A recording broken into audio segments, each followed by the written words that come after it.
नमस्कार, स्वागत है आपका नो योर कंपनी में। और आज हम बातचीत करेंगे रेमंड के बारे में। कंपनी के ग्रुप सीएफओ अमित अग्रवाल जी हमारे साथ जुड़ेंगे। साथ ही बात करेंगे जीएचसीएल के मैनेजिंग डायरेक्टर आरएस जालान जी से। लेकिन सबसे पहले इस वक्त की सुर्खियां। तेज उतार चढ़ाव के बीच निफ्टी 17,600 के नीचे फिसला। निफ्टी बैंक में 250 अंकों की गिरावट। एनर्जी मेटल शेयर्स में दबाव, लेकिन एफएमसीजी आईटी कंपनियों से मिल रहा है सहारा। ग्रुप चेयरमैन की सफाई के बावजूद अदानी ग्रुप में आज भी तेज बिकवाली जारी। अदानी इंटरप्राइजेज 20% नीचे, अदानी पोर्ट्स भी 6% कमजोर, Adani transmission, Adani green, Adani Wilmer, NDTV भी लोअर सर्किट पर। अच्छे नतीजों के बाद ब्रिटानिया में 4% की तेजी। तीसरी तिमाही में कॉस्ट घटने से कंपनी ने रिकॉर्ड मार्जिन हासिल किए। ऊपर आईटीसी भी रिकॉर्ड ऊंचाई पर पहुंचा। शेयर में आज 4% की मजबूती। बिरला सॉफ्ट में 8% की तेज गिरावट। अमेरिका में मेडिकल डिवाइस बनाने वाली कंपनी इनवाई केयर के दिवालियेपन की अर्जी दी। इनवाई केयर कंपनी की बड़ी क्लाइंट है।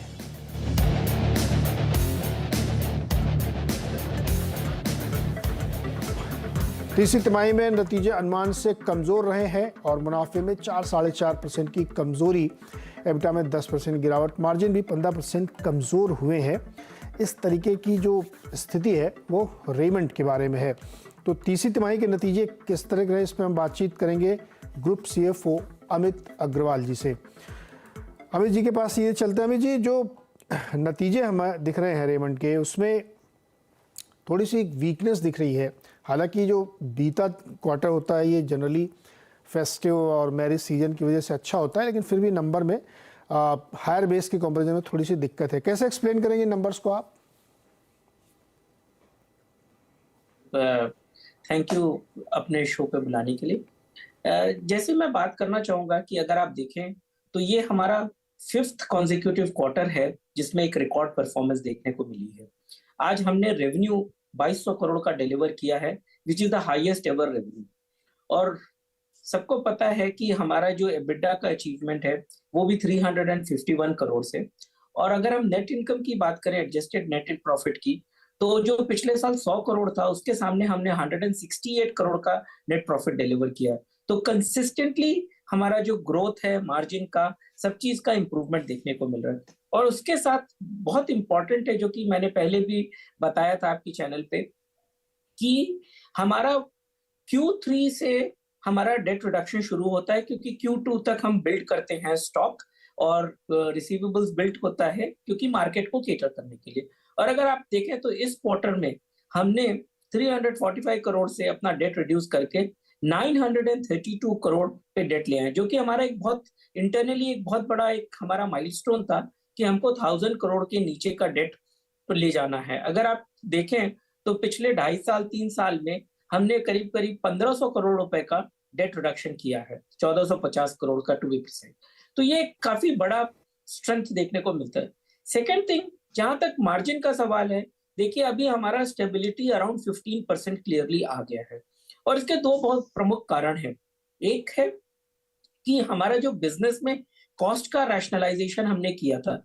अगर आप प्री कोविड की कॉस्ट, ऑपेक्स कॉस्ट देखें और अभी की कॉस्ट देखें, जो कि रेवेन्यू की ग्रोथ आ गई है, किंतु एक रेवेन्यू की ग्रोथ आ गई है, उसके बाद भी हमारा जो एब्सोल्यूट नंबर में फिक्स कॉस्ट है वो अभी भी कम है, तो जो कि हमारे को काफी ऑपरेटिंग लेवरेज दे रहा है।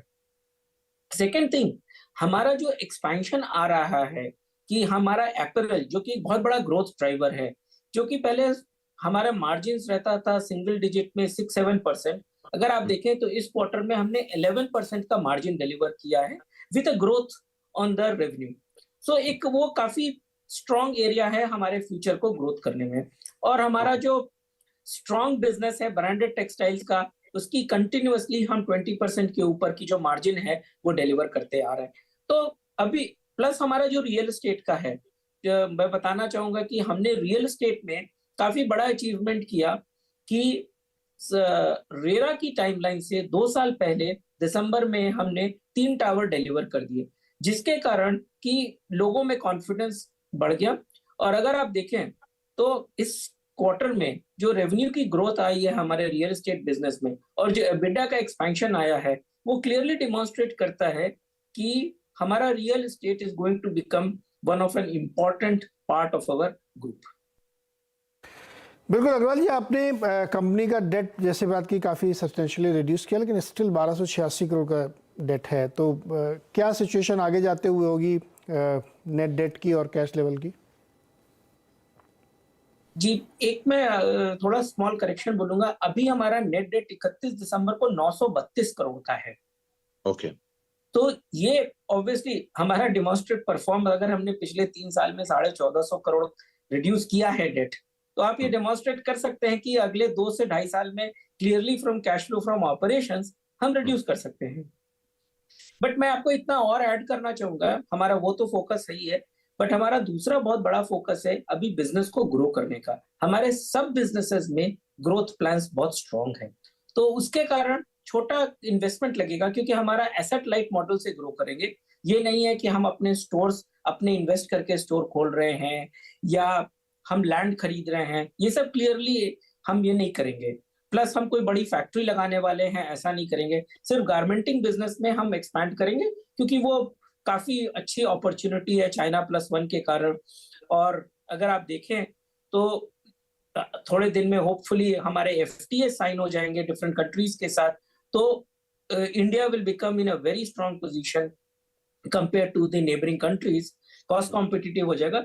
तो उस जगह हम थोड़ा एक्सपेंशन की बात कर रहे हैं। बाकी हमारा कोई मेजर कैपेक्स का प्लान नहीं है, थोड़ा इंजीनियरिंग में करेंगे to grow the capacity.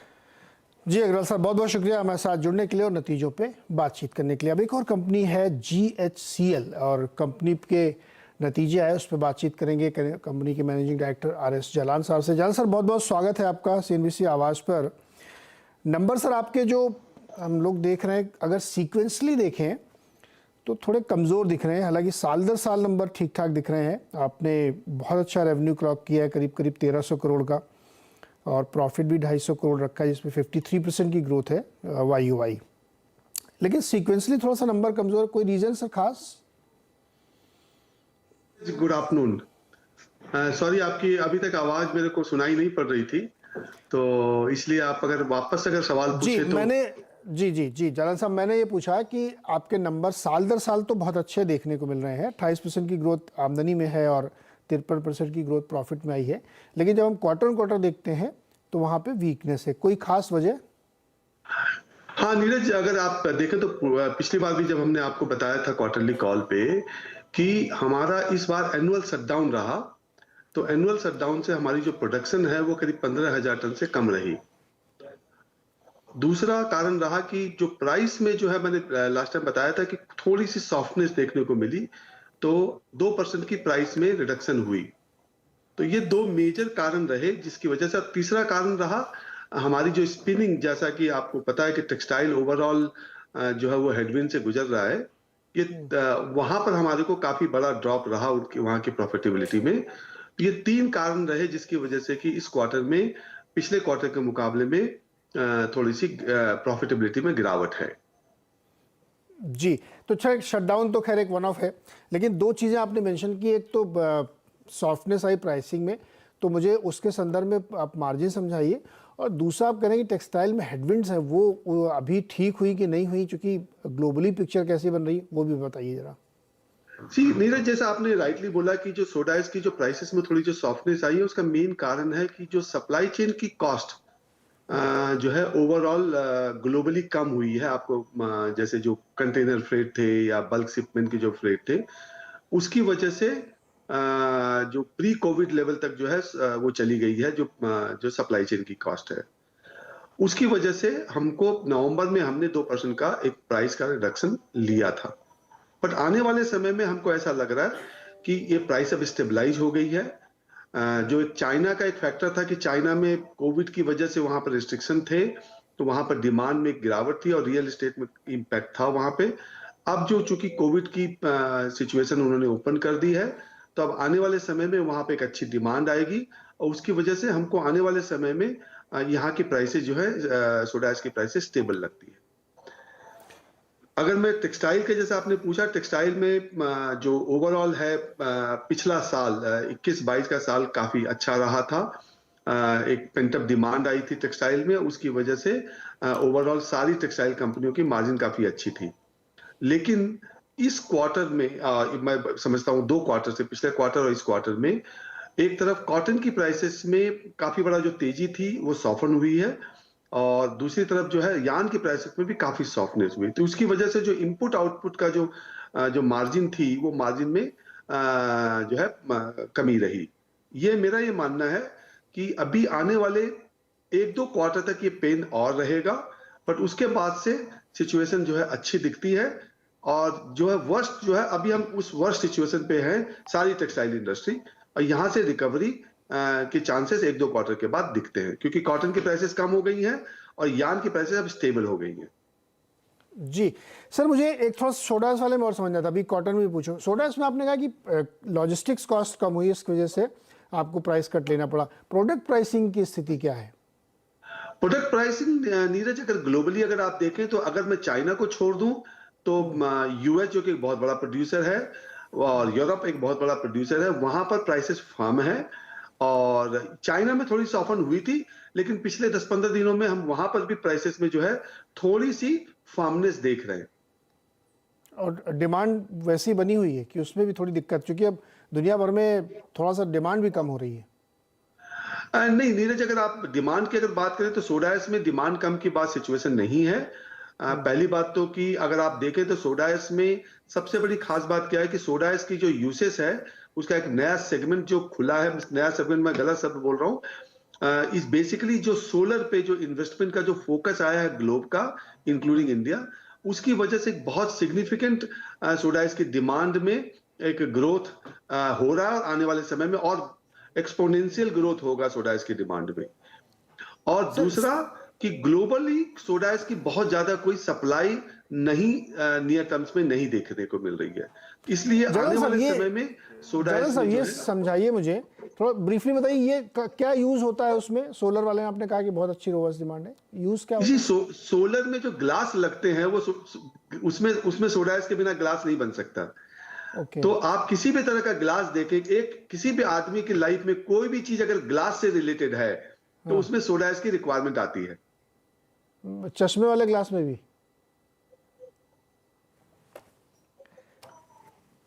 Ji continue करिए सर, कंटिन्यू करिए। सॉरी नीरज, आपकी आवाज फिर थोड़ी सी नहीं, मैंने ऐसे ही पूछा कि जो चश्मे वाला ग्लास उसमें भी लगता है क्या? यस, आपकी लाइफ में कोई मतलब हर चीज में, केवल चश्मे के ग्लास में नहीं, आपके घर में जो ग्लास के यूटेंसिल्स हैं या एवरीथिंग, बॉटल ग्लास, एवरीथिंग में ग्लास का नाम आते ही जो विंडो ग्लासेस हैं सब में सोडा एस लगता है। दूसरी तरफ खाने का सोडा भी एक होता है जो कि आप जो फार्मा में भी लगता है, आपके एनिमल फीड में भी लगता है। तो सोडा एस की इवन जो वॉशिंग पाउडर है उसमें सोडा एस लगता है। तो हर आदमी की ह्यूमन लाइफ के में जो है सोडा एस। जलान साहब आप कह रहे हैं कि ग्लास जो भी यूज होता है उसमें बनने में लगता है। ये लिकर कंपनियां बड़ी परेशान थी, उनकी बोतलें बड़ी महंगी हो गई थी। हाँ, तो सोडा एस जो है, सोडा एस उसमें भी लिकर की बोतलों में भी लगता है। तो ये आपकी वजह से महंगाई हो गई, इतनी लिकर की बोतलें महंगी बियर की बोतलें महंगी। अच्छा, एक छोटा जवाब और चाहिए। ये जो टेक्सटाइल वाली सिनेरियो है, ये तो काफ़ी दिनों से ठंडी पड़ रही थी। आप कह रहे 1-2 क्वार्टर के बाद ठीक हो जाएगी, रीज़न क्या होगा उसका? नीरज, 2 कारण है। पहला तो कि जो कॉटन की प्राइसेस जो पहले बहुत ज्यादा बढ़ गई थी, अनरीजनेबल हो गई थी, वो कम हो गई है। अब इंटरनेशनली इंक्लूडिंग डोमेस्टिक में प्राइसेस कम हुई, तो उसकी वजह से कॉस्ट कम हो गई एक तरफ। दूसरी तरफ जो ग्लोबली जो डिमांड, जो कि एक बार जब कोविड का समय आया था, उस समय में लोगों ने एक बहुत सारी क्वांटिटी ले ली थी और थोड़ी सी डिमांड जो है वो सॉफ्टन हुई थी। अब वो चीजें जो है वो सेटल डाउन हो रही है। अब डिमांड में रिकवरी दिख रही है। यूएस की डिमांड की रिकवरी दिख रही है, यूरोप में डिमांड की रिकवरी दिख रही है, इंक्लूडिंग चाइना में अब डिमांड की रिकवरी आएगी, क्योंकि अब वहां पर लोग खरीदारी के लिए बाहर निकलेंगे। ओके जालान सर, बहुत बहुत शुक्रिया और बढ़िया से एक्सप्लेन करने के लिए कि आगे के सिनेरियो क्या 1-2 क्वार्टर बाद बेहतर होगा, और सोडा इसका इस्तेमाल हर जगह लिकर कंपनियों के लिए भी है। बहुत बहुत शुक्रिया सर हमारे साथ जुड़ने के लिए। Thank you Neeraj ji. तो ये था जीएसएल का मैनेजमेंट जो हमें बता रहा था कि नतीजे कैसे रहे। 497 पर इस वक्त ट्रेड करा 2% ऊपर। एक छोटा सा ब्रेक के बाद मार्केट की चर्चा पर जबरदस्त pressure. Bank Nifty 350 point weakness के साथ काम करी और निफ्टी भी 75 पॉइंट नीचे, हालांकि सेंसेक्स सिर्फ 50 पॉइंट है। और रीजन एक बहुत बड़ा कारण है अडानी ग्रुप में, अडानी इंटरप्राइजेज 20% के सर्किट पे, अडानी ग्रीन, टोटल, ट्रांसमिशन ये सब लोअर सर्किट पे है और अडानी पोर्ट्स भी तकरीबन 8% कमजोरी के साथ कामकाज कर रहा है। तो पूरा प्रेशर लगभग अडानी ग्रुप की तरफ से ही बनता हुआ मार्केट पे दिख रहा है। छोटा सा एक ब्रेक और ब्रेक के बाद हर्षदा, अनुज और वीरेंद्र आपके लिए बनाएंगे अगले 1.5 घंटे में इस मार्केट में कैसे पैसा कमाया जाए इसकी स्ट्रेटजी। ब्रेक के बाद